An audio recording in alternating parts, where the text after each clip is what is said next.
Dear students, प्रिय विद्यार्थियों, मैं आर के शर्मा आपका हमारे YouTube channel all in one पर हार्दिक स्वागत एवं अभिनंदन करता हूं। जैसा कि आपको पता है कि हमारी जो मैथ सब्जेक्ट चल रही है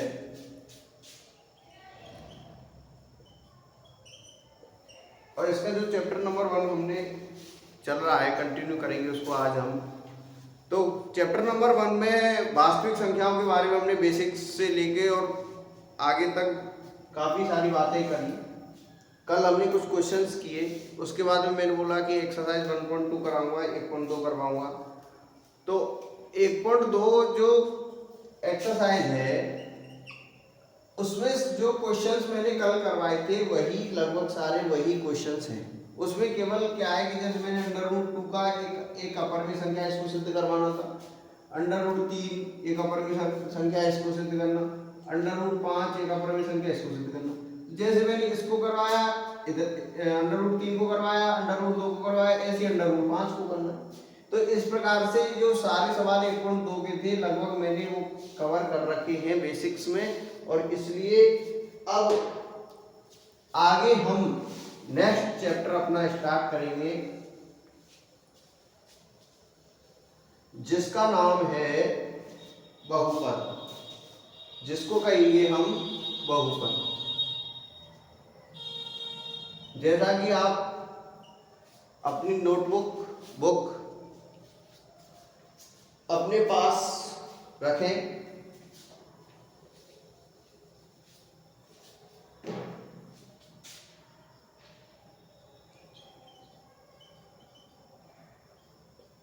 बहुपद इसको कहेंगे पॉलिनोमियल बहुपद। तो बहुपद के बारे में जैसे कि हमने बताया था कि फर्स्ट चैप्टर में हमने वास्तविक संख्या की बात करी, तो उससे पहले सारी बेसिक चीजें एक एक बेसिक चीज के बारे में हमने बात करी थी। उसी प्रकार से हम आज बहुपद को पढ़ने से पहले हम बेसिक्स के बारे में पढ़ेंगे, जब ही हम बहुपद तक पहुंचेंगे। सबसे पहले बहुपद में सबसे पहले पढ़ेंगे हम चर संख्या। क्या पढ़ेंगे? चर संख्या। चर संख्या किसे कहेंगे? चर संख्या के बारे में पढ़ेंगे कि चर संख्या क्या होती है,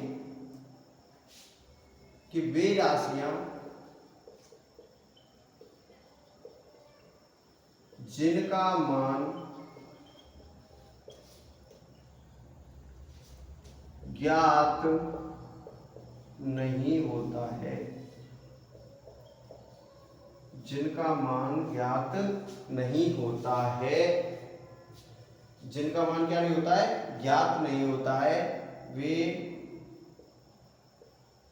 प्रश्न में दी गई शर्तों के आधार पर निर्भर रहती है।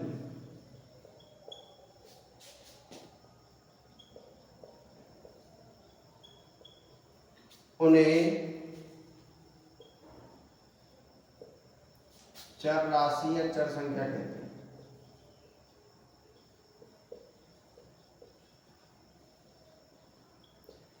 चर राशि को अंग्रेजी वर्णमाला के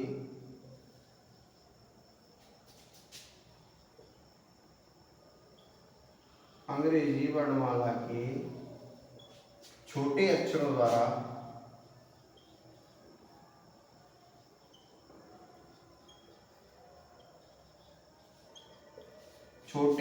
द्वारा दर्शाया जाता है।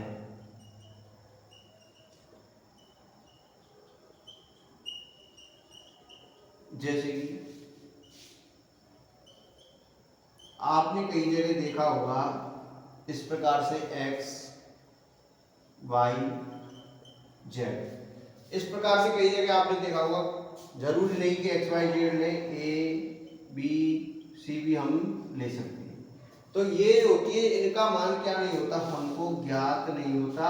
ये प्रश्न में दी गई शर्तों पर निर्भर रहती है। जैसे हमने कहा कि राजू की आयु श्याम की आयु से 3 वर्ष अधिक है।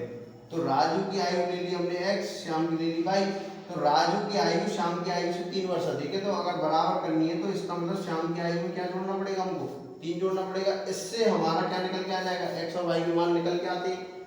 कई बार हमने देखा कि x - 2 बराबर 3, अब इसको इधर ले गए 2 को 2, ये आ गया 5, तो x का मान क्या आ गया 5। इस तरीके से हम ये निकालते हैं। तो x का मान हमें क्या नहीं होता, इनका अचर राशि का मान शर्त दी गई शर्त पर निर्भर रहता है, प्रश्न में दी गई शर्तों पर निर्भर रहती है। अब इसके बाद में आती है कि अचर, किसके बारे में बात करेंगे, अचर के बारे में।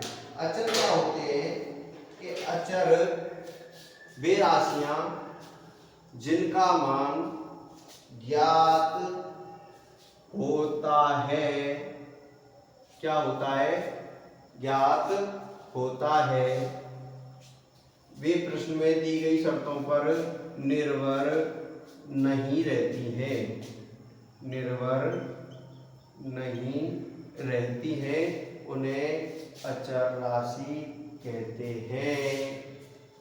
ये आप निकाल लिया होगा अचर राशि, तो उन्हें अचर राशि कहते हैं। अचर राशियां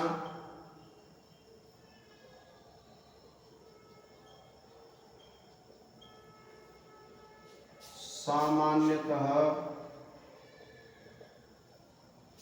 संख्याएं होती हैं, सामान्यतः संख्याएं होती है, बाकी के हम ले तो उनको भी सकते हैं, लेकिन सामान्यतः क्या होती है, संख्या होती है, जैसे 3, 4, 5, 6, इस तरीके से। तो सामान्यतः क्या होती है सर, सामान्यतः संख्याएं होती हैं। ये जैसे चर के बारे में पढ़ा, अचर के बारे में पढ़ा। चर क्या होती है, वे राशि जिनका मान हमें ज्ञात नहीं होता, वे प्रश्न में दी गई शर्तों पर निर्भर रहती है और उन्हें चर राशियां कहते हैं। और अचर राशियां जिनका मान हमें ज्ञात होता है और जो प्रश्न में दी गई शर्तों पर निर्भर नहीं रहती, उनको अचर राशियां कहते हैं। अचर राशियां सामान्यतः संख्याएं होती हैं। आगे हम पढ़ेंगे बीजीय व्यंजक। बहुपद में पहले चर, अचर और आगे हम पढ़ेंगे बीजीय व्यंजक। बीजीय व्यंजक क्या होता है,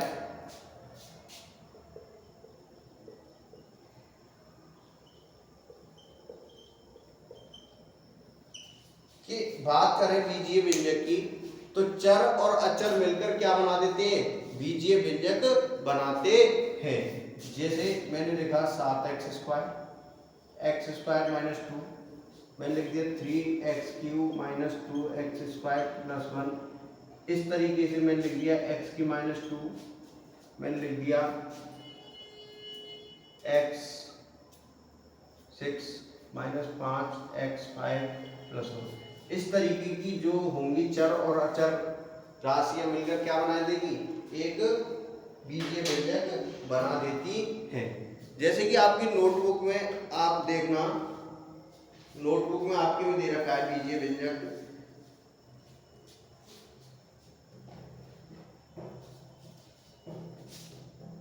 आप नोटबुक में देखोगे, जैसे मैंने एग्जाम्पल लिया 5x³ - 4x² + x - तो इसका मतलब ये क्या है, चर व अचर राशि क्या है इसमें शामिल है, उसको क्या कहेंगे, बीजीय व्यंजक कहते हैं। जिसमें चर व अचर राशि क्या होती है, शामिल होती है, उसको क्या कहते हैं, बीजीय व्यंजक कहते हैं।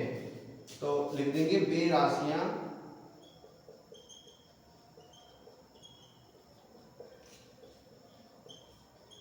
जिनमें चर व अचर राशियां शामिल होती हैं, उन्हें बीजीय व्यंजक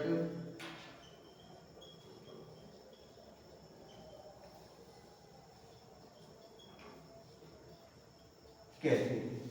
कि जिनमें चर व अचर राशियां क्या होती हैं, शामिल होती हैं, उनको क्या कहते हैं, बीजीय व्यंजक कहते हैं। और चर राशियों के बारे में और अचर राशियों के बारे में हमने पढ़ा कि चर राशियां कौन सी होती हैं, जिनका मान हमें ज्ञात नहीं होता, जो प्रश्न में दी गई शर्तों के आधार पर निर्भर रहती हैं, तो उनको चर राशियां कहते हैं। और अचर राशियां जिनका मान हमको ज्ञात होता है, जो दी गई प्रश्नों पर क्या नहीं रहती, निर्भर नहीं रहती, उनको क्या कहेंगे हम, उनको कहेंगे अचर राशि।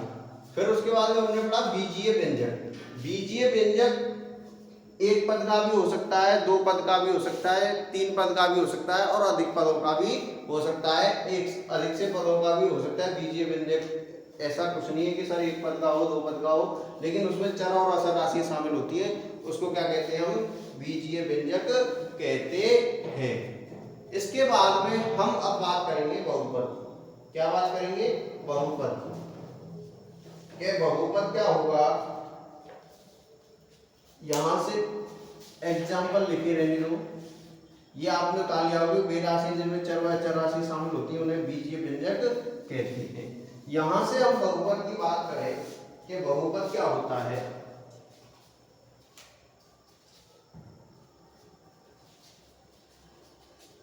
कि बहुपद के वे बीजीय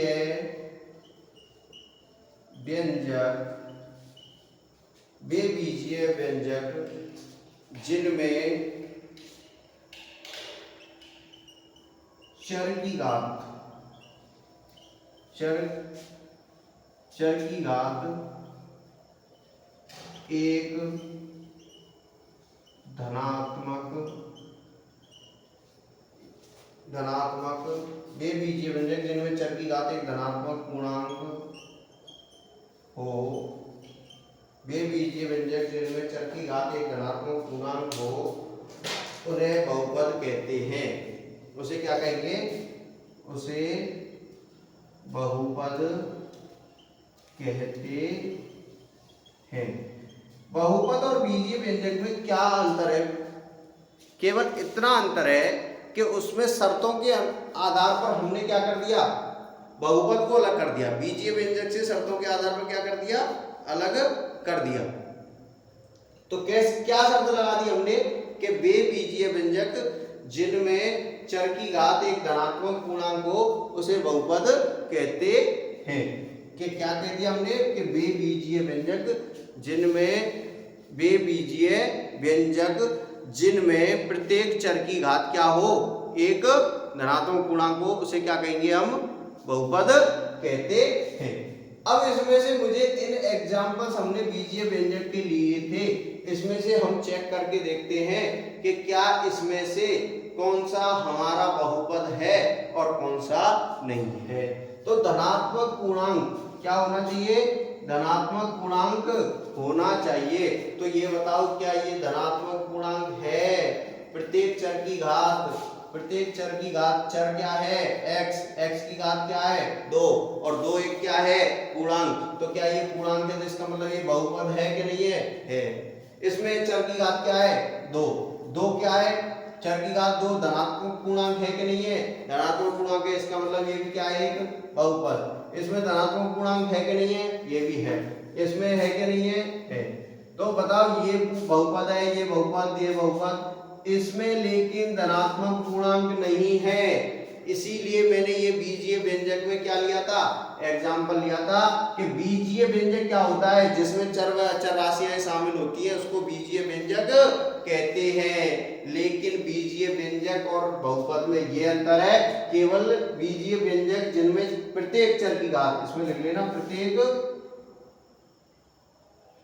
चर की घात एक धनात्मक पूर्णांक हो उसे बहुपद कहते हैं। बस इतना अंतर था, इसलिए हमने ये एग्जाम्पल लिया था। अब इसका बाद में बात करेंगे कि बहुपद को सामान्यतः px, fx या gx के द्वारा दर्शाया जाता है। अब ये क्या होता है सर?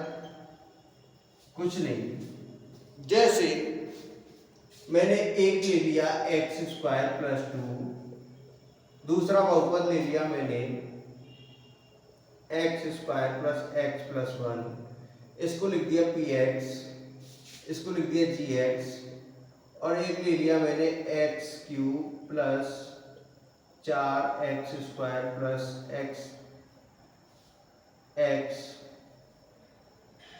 प्लस 2, ये इसको लिख दिया एफ एक्स, ये लिख दिया।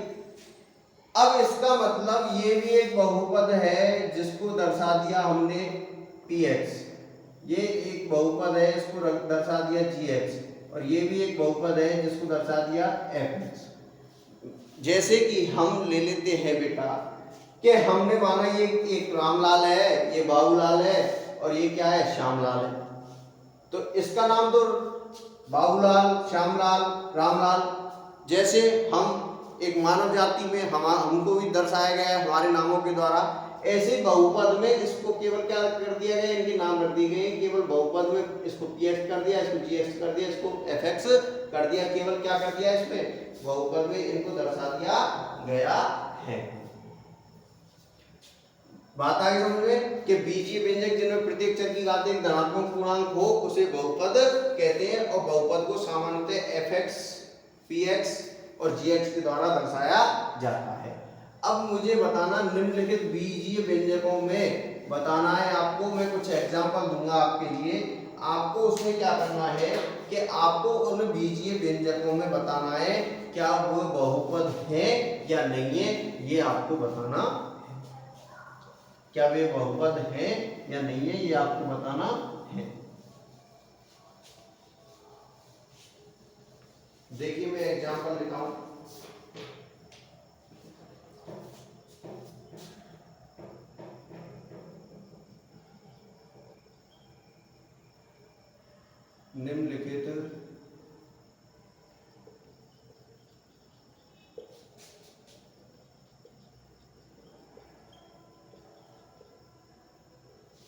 निम्नलिखित बीजीय व्यंजक बहुपद है या नहीं। आपको इस प्रकार से मैं शॉर्ट में लिख देता हूं, आप देखिए कि बीजीय व्यंजक बहुपद है या नहीं, ये आपको बताना है। जैसे मैंने एग्जांपल लिया पहला 5x cube minus 4x square plus x minus under root 2। मैंने दूसरा एग्जांपल लिया 7u6 minus 3/2 u4 plus 4u square plus u minus 8। तीसरा एग्जांपल लिया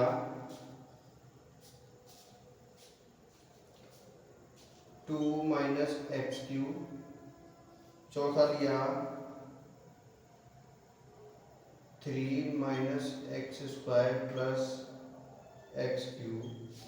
पांचवा लिया 1 माइनस x1। छठवां लिया अंडर रूट एक्स प्लस 2। और सातवां लिया 1/x square plus 2x plus 3। इस तरीके से हमने कुछ एग्जाम्पल्स लिए हैं आपकी बुक में से बेटा। इन एग्जाम्पलों में देखना है कि ये जो बीजीय व्यंजक दे रखा है, बीजीय व्यंजक जैसा कि मैंने बताया कि बीजीय व्यंजक क्या होते हैं कि बीजीय व्यंजक चर एवं अचर राशियां जो सम्मिलित होती हैं, चर भी राशियां होंगी और अचर राशियां भी होंगी, उनको बीजीय व्यंजक कहेंगे। लेकिन बहुपद क्या होगा? बहुपद में हमने क्या लगा दिया? बहुपद में हमने शर्तें लगा दी। क्या शर्त लगा दी? कि बहुपद वही होगा, वही बीजीय व्यंजक बहुपद बन पाएगा जिसकी प्रत्येक चर राशि की घात क्या हो? धनात्मक पूर्णांक हो। क्या हो? प्रत्येक चर राशि की घात धनात्मक पूर्णांक हो, वही क्या बन पाएगा? वही बीजीय व्यंजक बहुपद बन पाएगा। अब इसमें देखो, इसमें चर राशि की घात पूर्णांक है कि नहीं है, तो इसका मतलब ये बहुपद है। इसका मतलब इसमें भी है। देखो इसमें आ रही है पूर्णांक, हाँ। इसमें देखो पूर्णांक है कि नहीं है, हाँ। इसमें देखो इसमें भी है, तो इसका मतलब ये बहुपद है। अब यहाँ देखो बेटा, ये 1/x अगर ऊपर जाएगा तो 1 - x हो जाएगा, और 1 - x हो गया तो इसका मतलब ये बहुपद नहीं है। इसका मतलब ये 1/x की पावर, इसको ऐसे लिखते हैं अंडर रूट को 1/2, और 1/2 क्या धनात्मक पूर्णांक है, ये पूर्णांक ही नहीं है, धनात्मक पूर्णांक तो जब होगा तो इसका मतलब ये भी क्या नहीं है, बहुपद नहीं है। इसके बाद में आगे ये बताओ ये बहुपद है कि नहीं है, ये बहुपद है कि नहीं है, 1/x की पावर 2, इसको क्या लिख देंगे, ऊपर ले जाएंगे तो x - 2 बन जाएगा। इसका मतलब ये भी क्या नहीं है, बहुपद नहीं है। इस तरीके से हमने ये निकाला कि बीजीय व्यंजक की जो शर्तें लगा रखी थी, उस शर्तों के आधार पर ये बहुपद है या नहीं है, ये हमने क्या किया, ज्ञात किया। आगे नेक्स्ट हम बात करते हैं कि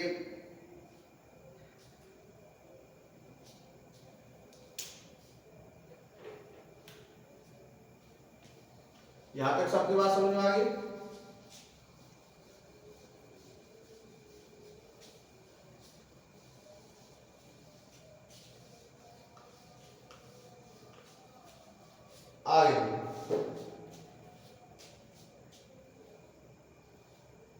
आगे हम बात करेंगे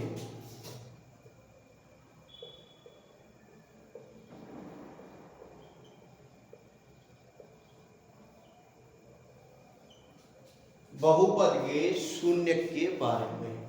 हम यहाँ एक ग्राफ लेते हैं,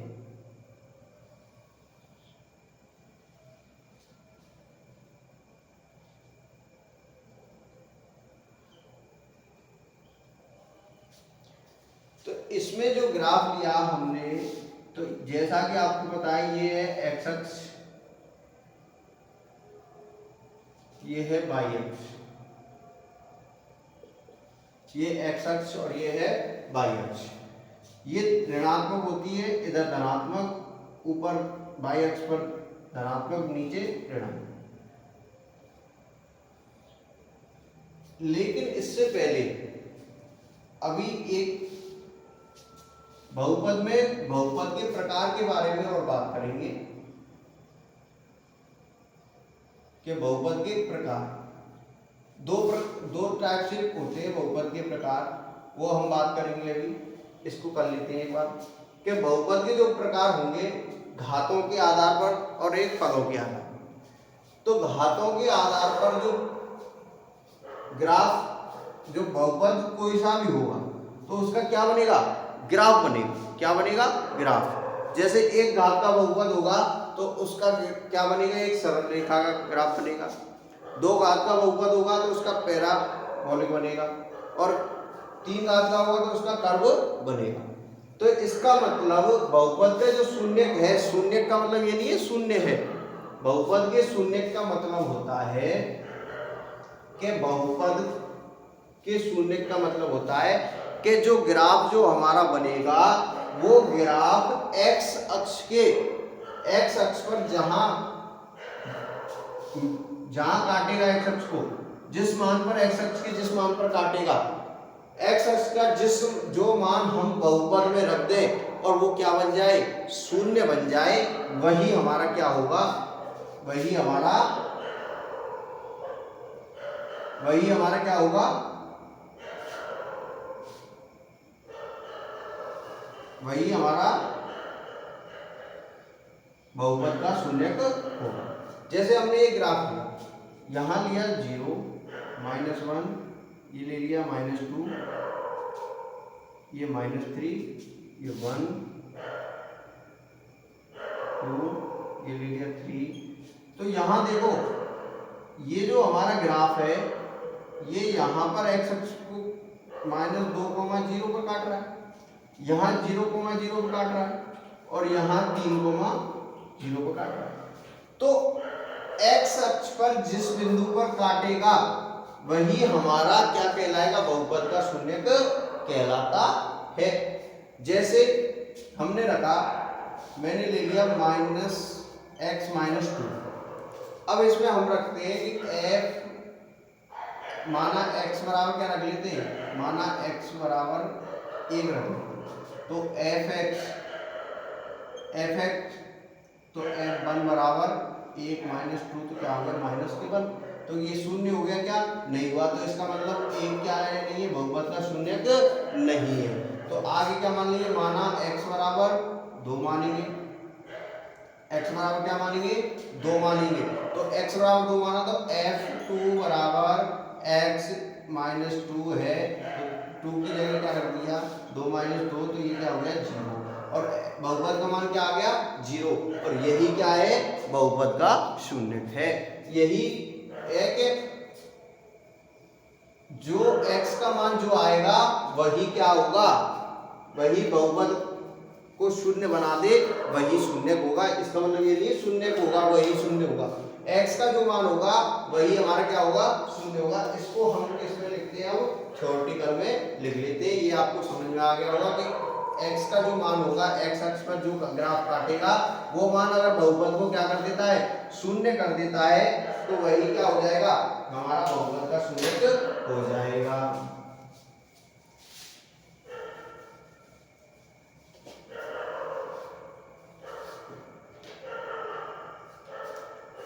बहुपद के शून्यक की परिभाषा हम लिखेंगे अब कि f(x) एक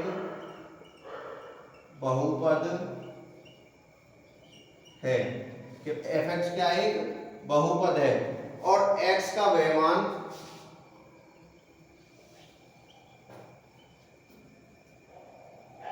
जो x का वह मान जो बहुपद को क्या कर दे, बहुपद को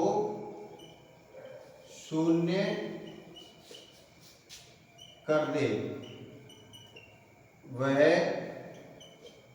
f(x) का शून्य कहलाएगा।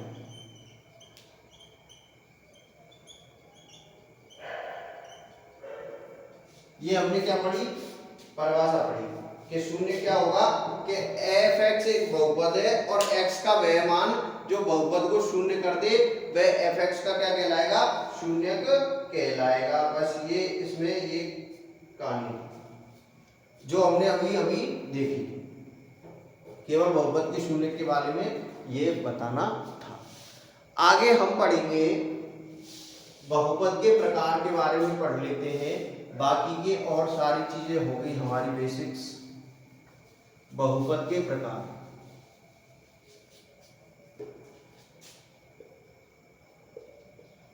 बहुपद के प्रकार,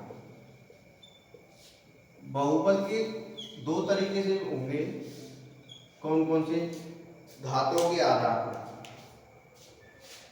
एक तो पदों के आधार पर,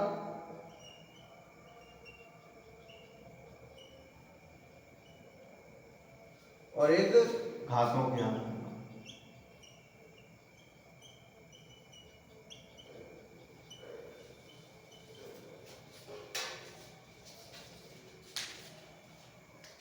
पदों के आधार पर एक पद का हो सकता है एक पदीय,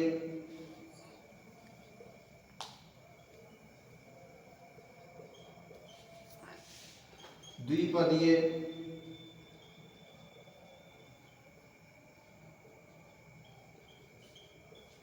और त्रिपदीय।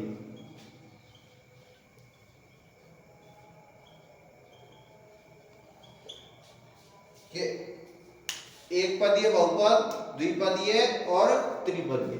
जैसे हमने इसमें एक पद ले लिया x², इसमें दो पद ले लिए, मैंने ले लिए माना x⁴ प्लस 3x। अब इसका मतलब ये नहीं है कि x ले लिया तो अचर राशि भी ले सकते हैं। यहां हमने तीन पद ले लिए x7x5 प्लस 6x प्लस 1। इस प्रकार से ये यहाँ एक पद है, यहाँ दो है, और यहाँ कितने पद हो गए, तीन पद। घातों के आधार पर एक घातीय, उसको कहेंगे रेखिक बहुपद, दूसरा होगा द्विघातीय,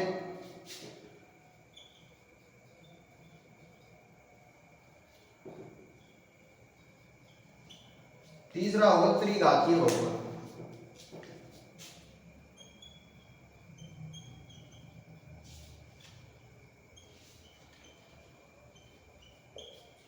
एक घातीय बहुपद, द्विघातीय बहुपद और त्रिघातीय बहुपद। इस प्रकार से बहुपद के बारे में हमने पढ़ेंगे। तो एक घातीय बहुपद क्या होगा कि जिसकी अधिकतम घात क्या हो बहुपद की एक, अधिकतम घात का क्या हो एक, जिस चर राशि की अधिकतम घात क्या हो एक हो, वही हमारा अधिकतम घात वाला क्या होगा बहुपद, एक घातीय बहुपद होगा। ठीक है, जैसे x की पावर 1। जिसकी द्विघातीय मतलब जिसकी अधिकतम घात क्या हो 2, जैसे x स्क्वायर प्लस 1, अधिकतम घात क्या है 2। जैसे इसमें अधिकतम घात क्या है 3। तो इस प्रकार से बहुपद के कितने प्रकार होंगे, पदों के आधार पर और घातों के आधार पर, एक घातीय, द्विघातीय, त्रिघातीय। एक घातीय जो बहुपद होगा वह क्या होगा, रैखिक बहुपद हो गया, और एक पदीय, द्विपदीय और त्रिपदीय। आज हमने पढ़ा चर राशियां, अचर राशियां। चर राशियां कौन सी होती हैं, जिनका मान हमें ज्ञात होता है और जो प्रश्न पर निर्भर रहती हैं, प्रश्न पर दी गई शर्तों के आधार पर निर्भर रहती है, उनको चर राशियां कहते हैं। चर राशियों को अंग्रेजी वर्णमाला के छोटे अक्षरों के द्वारा दर्शाया जाता है। उसके बाद में हमने अचर राशियां पढ़ी। अचर राशियां कौन सी होती हैं, जिनका मान हमें ज्ञात होता है, जो प्रश्न पर दी गई शर्तों के आधार पर निर्भर नहीं होती। हमने उसके बाद में हमने पढ़ा बीजीय व्यंजक क्या होते हैं, कि बीजीय व्यंजक चर व अचर राशियों को मिला दिया जाए तो क्या बन जाती है, एक क्या कर देती है, निर्माण बनाती है, एक श्रृंखला सी बनाती है जो विस्तार करती है, उसको क्या कहेंगे हम, बीजीय व्यंजक कहेंगे। उसके बाद में बीजीय व्यंजक और बहुपद में थोड़ा सा अंतर है कि बीजीय व्यंजक की शर्तों को लगा दिया, बीजीय व्यंजक में क्या लगा दिया जाए, शर्त लगा दी जाए। क्या शर्त लगा दी जाए कि एक धनात्मक पूर्णांक होगा, प्रत्येक चर की घात क्या होगी, एक धनात्मक पूर्णांक होगी, वह क्या होगा, बहुपद। बहुपद के दो प्रकार होते हैं पदों के आधार पर, एक पदीय, द्विपदीय और त्रिपदीय।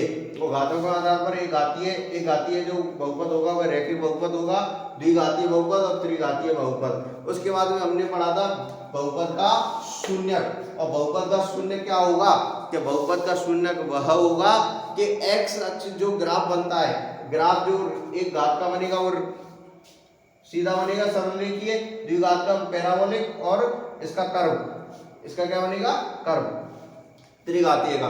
और जो ग्राफ बहुपद का प्रत्येक का हम प्रत्येक बहुपद को ग्राफ के द्वारा दर्शा सकते हैं। और बहुपद का जो शून्यक होता है, शून्य का मतलब शून्य नहीं होता, बहुपद का शून्य का मतलब होता है कि ग्राफ x अक्ष को जिस मान पर काटेगा वो मान बहुपद को क्या कर दे, शून्य कर दे, उसको क्या कहेंगे हम, बहुपद का शून्यक कहेंगे। इस प्रकार से हमने आज ये बातें बेसिक्स पढ़ी थी। इन बेसिक्स को कुछ जो बेसिक्स रह गई हैं उनको हम कल अगली नेक्स्ट क्लास में पढ़ेंगे, और जो आगे इन बेसिक्स के आधार पर जो क्वेश्चंस आपकी जो बुक में दे रखे हैं उस बुक में हम क्वेश्चंस को भी करेंगे, और आगे की नेक्स्ट वीडियो में इन बेसिक्स क्लासों को देखना बहुत जरूरी है। अगर आप इन बेसिक्स क्लासों को छोड़ देंगे, हल्के में ले जाएंगे, ये कुछ नहीं है, एक पदीय द्विपदीय है, ये तो बहुत सरल चैप्टर चल रहा है अभी, तो ये अपरमेय संख्या परमेय संख्या, ये तो बहुत ही सरल चीजें चल रही हैं। लेकिन ये क्या है, एक हमारी जड़ होती है। जैसे पेड़ की मजबूत जड़ होगी तो कितनी भी आंधी तूफान आ जाए तो हिला नहीं सकती। इसी प्रकार से ये जो बेसिक्स जो क्लासें हैं हमारी, इनको पढ़ना हमें अति आवश्यक है। जब हम उसमें, अब ये तो नहीं एग्जाम हॉल में आंधी आएगा तूफान आएगा, आंधी तूफान का मतलब कोई क्वेश्चन ऐसा आ गया घुमा फिरा के कि आपने अगर उसको बेसिक को नहीं देखा तो आपको वो वहीं हिला डुला देगा। अगर आप बेसिक पढ़ के गए, आप उस आंधी तूफान आ जाएगा तो आप उसको क्लियर कर दोगे।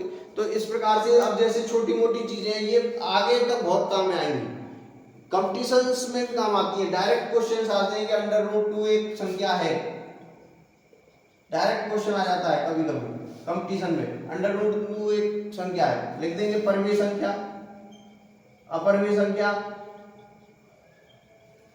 अपरमेय व परमेय दोनों, आगे कोई ऑप्शन दे दिया दोनों ने, तो इस तरीके से डायरेक्ट क्वेश्चन आ जाते हैं।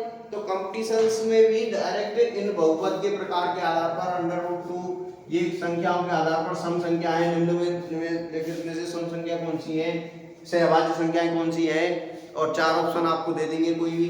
तो इस प्रकार से ये जो बेसिक्स की जो क्लासेज होती हैं ये आगे तक बहुत काम आती है। इन क्लासों को आप लें, इनको छोड़े नहीं, और आप जितना अधिक हमको सपोर्ट करोगे हम उतना ही अधिक आप लोगों को भी सपोर्ट करेंगे। आपका जो रेस्पॉन्स इस प्रकार से मिल रहा है, इसी प्रकार से ये रेस्पॉन्स और स्क्वायर होता चला जाए। जैसे कल मैंने बोला था 2 का स्क्वायर 4 होता है, इसी प्रकार से आप भी इसको स्क्वायर करते जाएं, ऐसा ही रेस्पॉन्स देते जाएं। आपका बहुत बहुत धन्यवाद। आपको अगर वीडियो में कुछ समझ में नहीं आया तो इसको दोबारा देख लें, दोबारा नहीं देखें तो आपको फिर भी समझ में नहीं आ रहा है तो फिर हमारे कमेंट बॉक्स में लिख के दे दीजिए। बहुत बहुत धन्यवाद। Thank you so much.